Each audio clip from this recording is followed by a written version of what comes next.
People everywhere are starting to listen to him. He's going on French, British, Italian, Japanese television. This is the Wide World of Weingarten. It's the Wide World of Weingarten, recording at midnight, January 17th.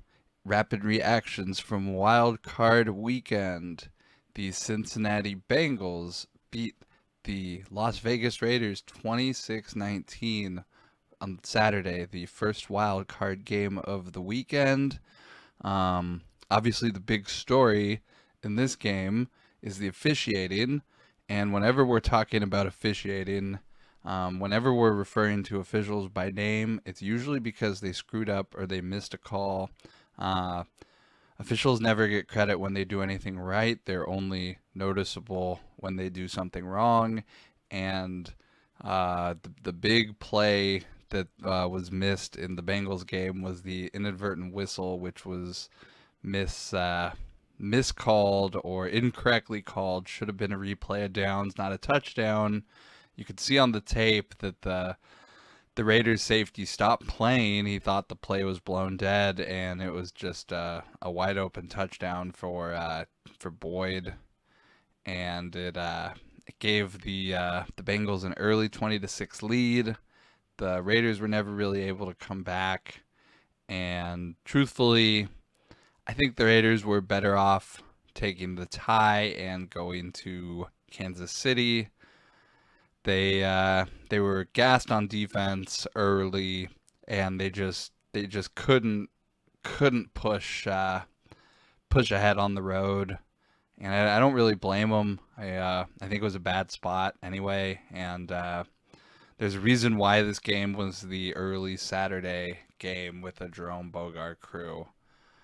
But really, a missed call influenced the game, and the referees were on camera far too much. It's probably the last time we're going to see this crew this playoffs. And the Bengals go on to Tennessee next weekend, where Tennessee's already a 3-point favorite. If you like Tennessee, I would grab that line early. I already see it 3 minus 115 at DraftKings. It is 3 minus 115 starting to pop up all over the board. So, like I said, if you like Tennessee, I would grab that now. If you like the Bengals, I think you could wait till 3.5 pops. You might even see a 4 with the amount of money coming in. But we'll analyze that game later this week. The second game Saturday was Buffalo 47, New England 17, and immediately I think the rapid reaction that I saw was people saying, well, the Patriots' goal was never to win the Super Bowl this year. They're rebuilding. It's a rookie quarterback. And that's nice, but the goal is always to win the Super Bowl. It doesn't matter who your quarterback is. It doesn't matter if you've played one game in the NFL or 100 games in the NFL. The goal is always to win the Super Bowl. The goal will always be to win the Super Bowl. So New England fell short this year. They had a team that had pieces. I don't think it was a complete team, but I also don't think they're as bad as 47-17 wild card loss would indicate. But Bill Belichick said it. They didn't do anything good enough to win. Dawson Knox, he scored the first touchdown. He scored 2 touchdowns. He almost scored 3 touchdowns. I think his third almost touchdown was called down at the 1-yard line. So big numbers for the first touchdown, the 2x touchdown, almost 3x touchdown, which I'm guessing was well over 100 to 1. But sometimes it's just that easy. Take the tight end and profit. But the Patriots really laid an egg, and Buffalo played what could be called one of the best games in NFL history. 5 touchdowns for Josh Allen, 25 passing for 308 yards, 6 carries for another 66 yards on the ground. That is a very complete performance. can't really hate on that. And they get Kansas City next week as a 2.5 point dog. If I can get Buffalo +3, I will be all over that game. I'll probably still be on it at +2.5, but three would make me a lot happier. The really I can go on for a while about Buffalo and everything that happened in this game. It was kind of like in some ways seeing somebody play a video game for Buffalo. They never punted. They didn't kick a field goal. They didn't turn the ball over. I believe first time in NFL history, at least first time in playoff history that's ever happened. I think it might be the first time in actually NFL history. Flawless game in that regard on offense. On defense, they gave up one. They gave up one touchdown before the fourth quarter, and there was a garbage touchdown late that ended up with New England having 17 points. I bet the New England team total under 19, so I was a little lucky. Got a win there after.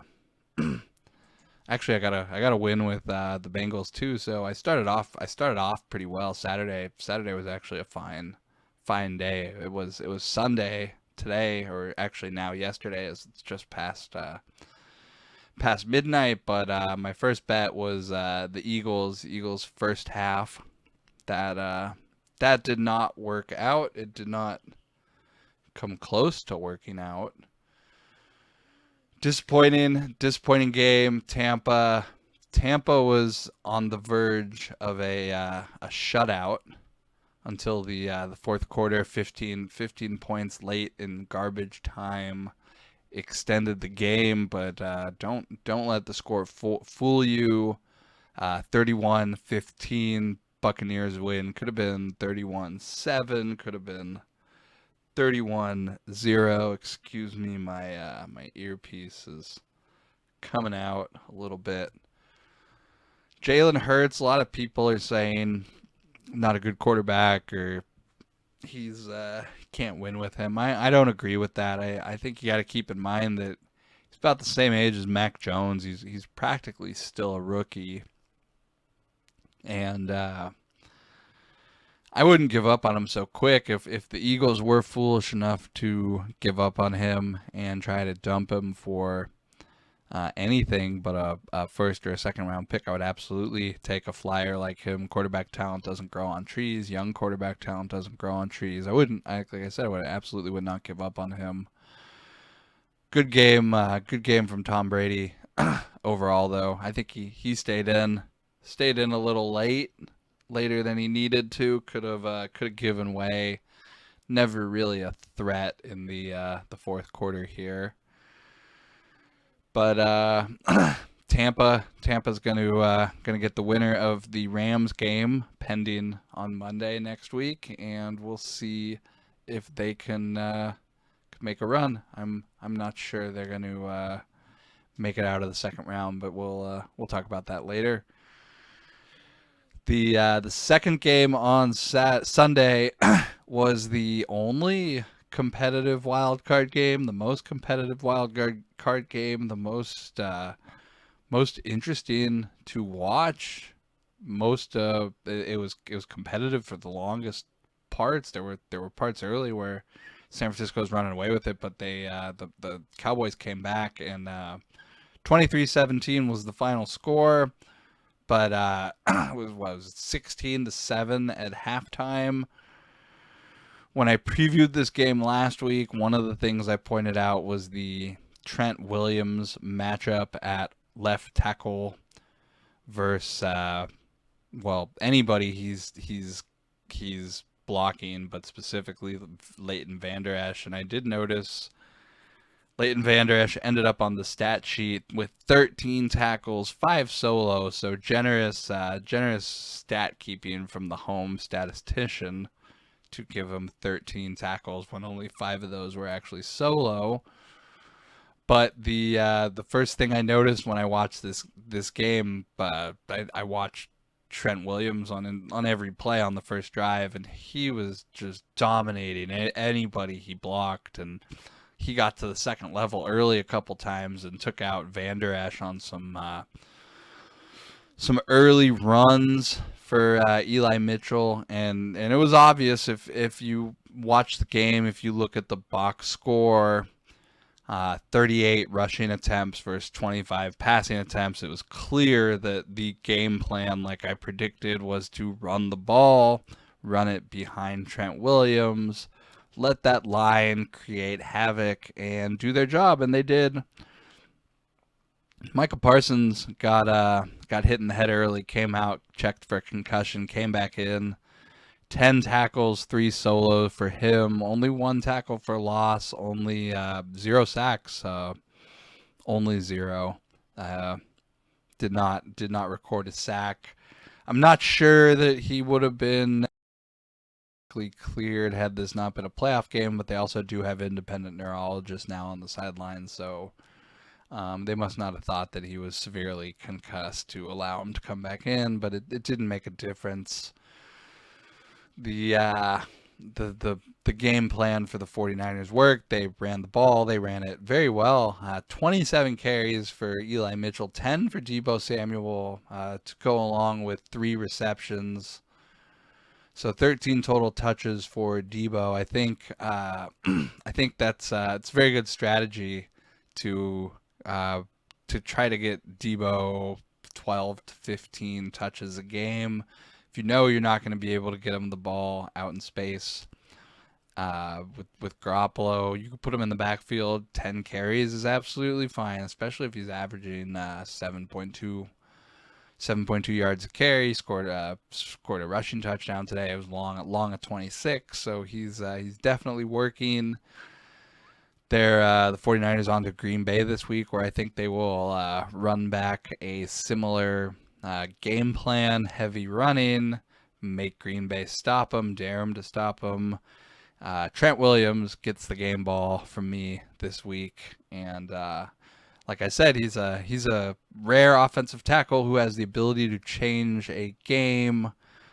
Just watch him. He's number 71 if you don't routinely watch offensive tackles.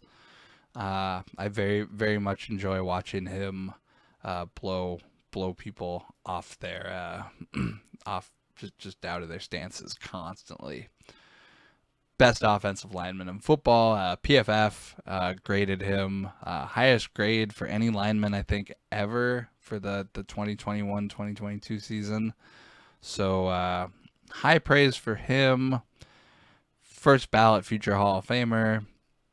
Not a bad word to say about him. And he's like I said, he's a rare game-changing offensive tackle. He's the best player on the 49ers at regardless of position. Deebo Samuel, though, obviously gives him some competition. So does George Kittle, but this is a very good 49ers team, very, very live to return to the Super Bowl, which is weird to say with Jimmy Garoppolo. But yeah, don't be surprised if we see Trey Lance on the field next week for a trick play or two. It's time to bust out your best plays.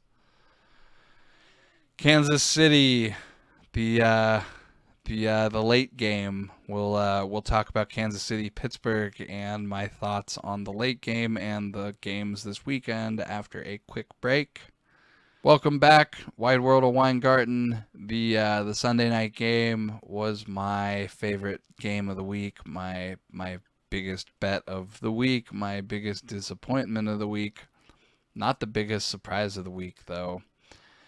Kansas City Chiefs 42, Pittsburgh Steelers 21. Pittsburgh looked like a team that didn't belong in the playoffs. 29-40 passing for Ben Roethlisberger, likely his last professional game.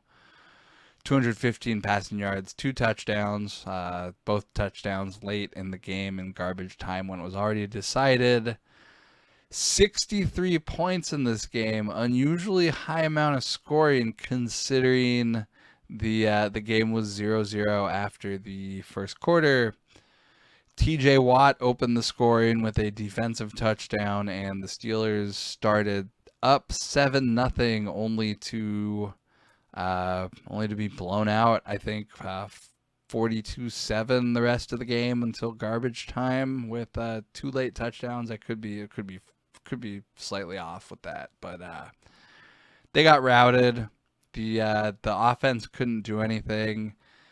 They had a +2 turnover margin going into halftime, and had they only gone into halftime down a touchdown 14-7, I would have been slightly more confident in their ability to potentially hang in the game a little longer. But Travis Kelce on that 3rd and 20 was a 48-yard touchdown, kind of ended any thoughts of competitiveness early.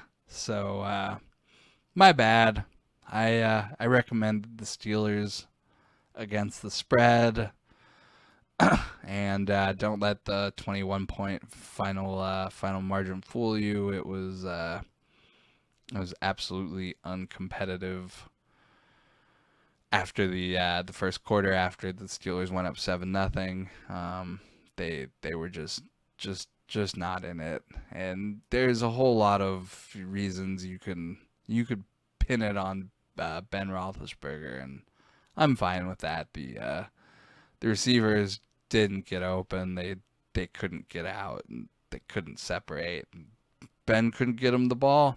That's why he's retiring.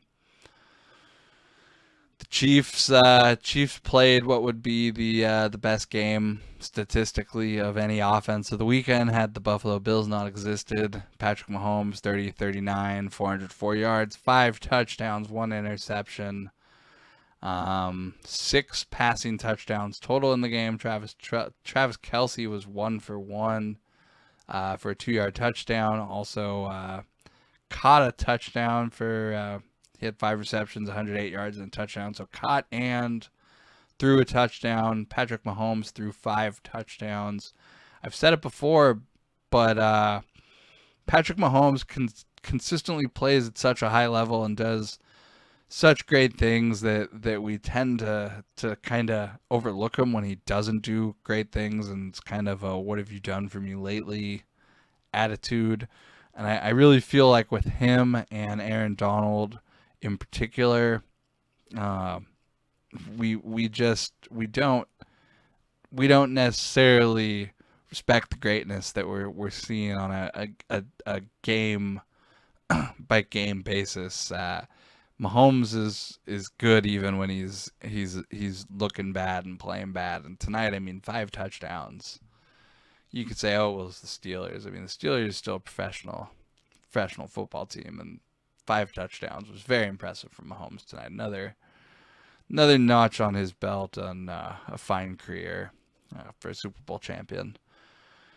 Kansas City looks great. They stomped Pittsburgh, and they get Buffalo. They get a rematch. I think I will likely be on Buffalo. I don't know how big. If it gets out to 3, I'll probably step in a little bit bigger on Buffalo, but not dying to circle the wagons early here.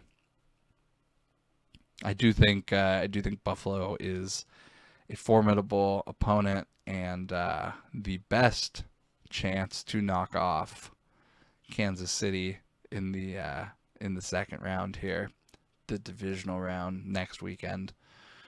But I was on Pittsburgh, so roast me if you want. I was totally wrong, and I thought they'd be competitive. And you could see spurts early in the game. You could see early that TJ Watt, Cameron Hayward came to play.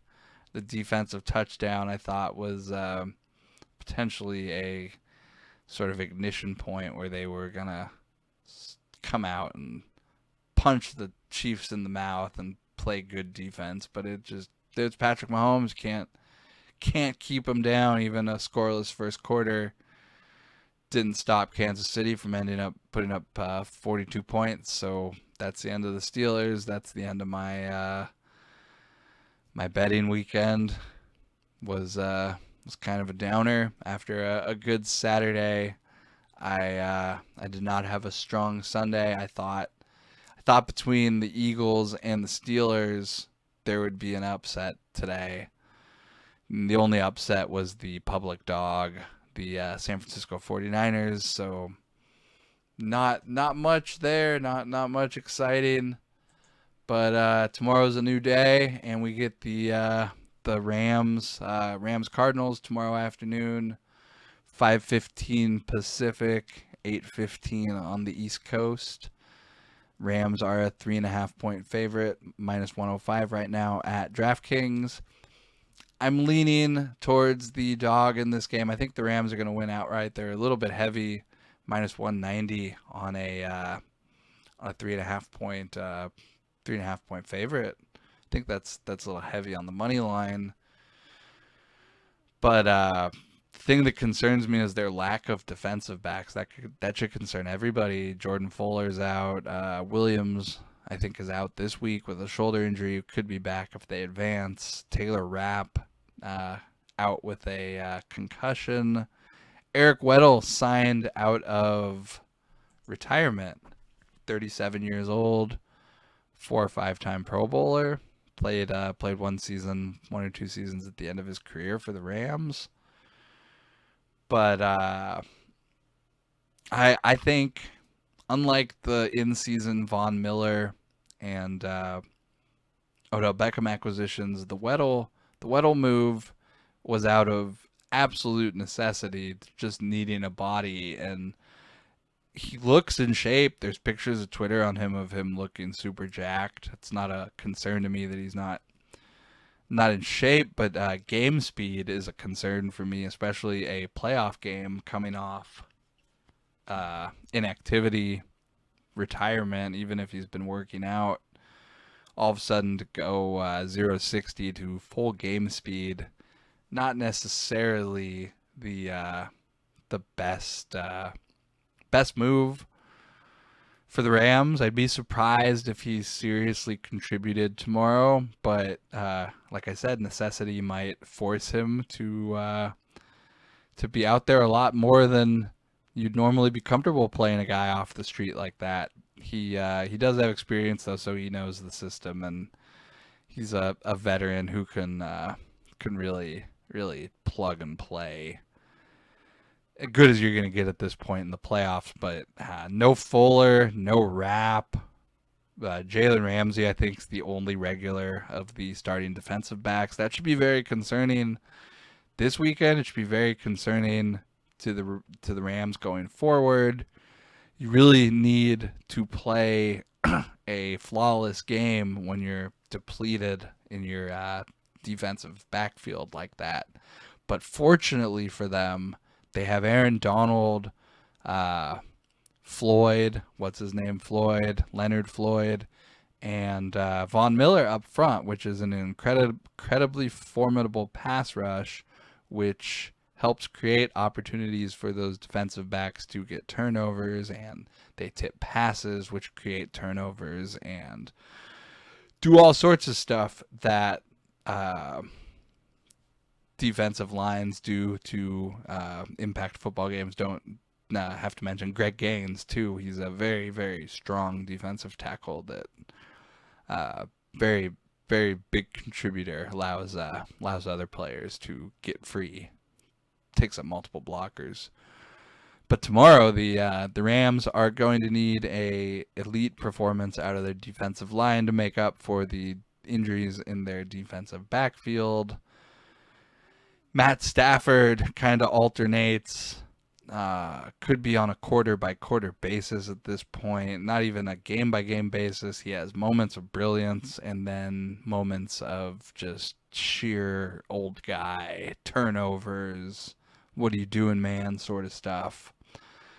I think the Rams have found more of a running identity in the second half of the season, even after adding Beckham, losing Robert Woods to injury. They've decided that running the ball is key to victory, and they're absolutely correct. Run to victory. Vince Lombardi used to say, "Run to win." Cam Akers is finally back and healthy. He was an unfortunate injury loss for the entire regular season, but he is back. He is active. He will be a contributor. I think 2-1 anytime touchdown. Cam Akers might be my favorite bet in the Rams game on Monday. 13-1 first touchdown. I think he will be featured 10, 15 touches in the Rams offense this week. Him and Sony Michel create a formidable running duo, and the Rams can keep the ball on the ground. They can pound it. They can play the play action. They have Beckham. They have all-world Cooper Kupp, who you can get involved in the game multiple ways. Screens, getting him out in space. You do all sorts of things, especially when you have two running backs that the defense has to pay attention to and respect. But pay attention to Cam Akers tomorrow. I think people kind of slept on him a little bit. It's a little, what have you done for me lately with him? He's been hurt. He's been out. He's back. He's healthy. He is actually one of the better running backs in the NFL.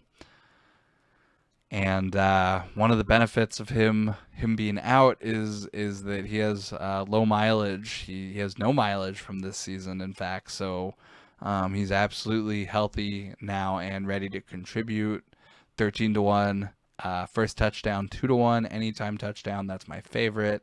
And 12-1 2 or more touchdowns. I think it is absolutely not out of the possibility that he is the goal line back. Although I do think also possible Sonny Michel is the goal line vulture tomorrow. But Cam Akers anytime 2-1. I think that's the best of those three. I played all three. I think the Rams win tomorrow. I'm not necessarily confident they cover. The Cardinals can keep it close, but I do like the Rams. I think the Rams probably still be my Super Bowl pick out of the NFC at this point. We have three early lines for the second round of the playoffs next weekend. The fourth game won't have a line until the Rams game is finished tomorrow, and there's a winner determined. But via DraftKings, the lines for the second round, we have Packers -5 at home versus the 49ers. We have the Titans -3, -115 at home versus the Bengals, and the Chiefs -2.5, -110 at home versus the Bills. I like the 49ers. I like the Bills as dogs. I like the Titans as a favorite in that game. Those are my early picks. I've already bet the Titans. I bet the Titans -3 earlier tonight before I recorded. I've not bet the Packers yet. I've not bet the 49ers yet. Excuse me. I probably will. I just want to see what the Packers injury report looks like coming off their break. I expect they're getting Jair Alexander back at corner, Bakhtiari back at tackle. They're getting healthy at the right time, but really for me, like I said, this comes down to Trent Williams and his ability to just block. And the 49ers should be able to run behind him. I don't think the Packers are going to be able to stop him. It's going to be a close game. Give me the dog. Give me the 49ers here. It's another situation where you might get an outright win from the Packers, but I think we can count on the 49ers to keep it close for the second weekend in a row. The Bengals, on the other hand, I don't think we can count on them. I think they got lucky drawing a tired and weak Raiders team. Don't think they're going to be as lucky with a rested Tennessee team next weekend. And then Buffalo and Kansas City, both teams had incredibly efficient offensive performances in the wild card. I like Buffalo a little bit. I totally understand Kansas City getting the 2.5 points here playing at Arrowhead. I go Buffalo here. I think Buffalo wins. Josh Allen has impressed me this year. He can do most of the same things Patrick Mahomes could do. He can run the ball. He gets overlooked a little bit still, even when the Bills play the most efficient games in NFL history. But yeah, wild card weekend. It was long. It is not over yet. The Rams play tomorrow. Hopefully, the game is decided on the field by the players and not by inadvertent whistles by the referees. Hopefully, we do not hear the referees called by name very often. I do expect, though, that after the performances by some of these ref crews this weekend, that the NFL will likely instruct the crew on Monday to swallow their whistles and make the game as palatable for primetime television as possible. Go Rams! As you could see, I'm wearing my one of my many Rams hoodies. I have a nice collection of Rams gear as I live in LA, and this stuff just appears in my closet one way or the other. I'll be at the game tomorrow. If you happen to catch this before the game, let me know if you're there. People hit me up on Twitter. But yeah, go Rams! Good luck. Let's get some wins on this second round of the playoffs this upcoming weekend. 49ers +5, Tennessee -3, -115. The Bills +2.5, -110. I'm actually going to bet that for a little bit right after I sign off here. So those are my picks for next weekend. Early picks for next weekend. Go Rams! Again, can't say that enough. Thanks for listening.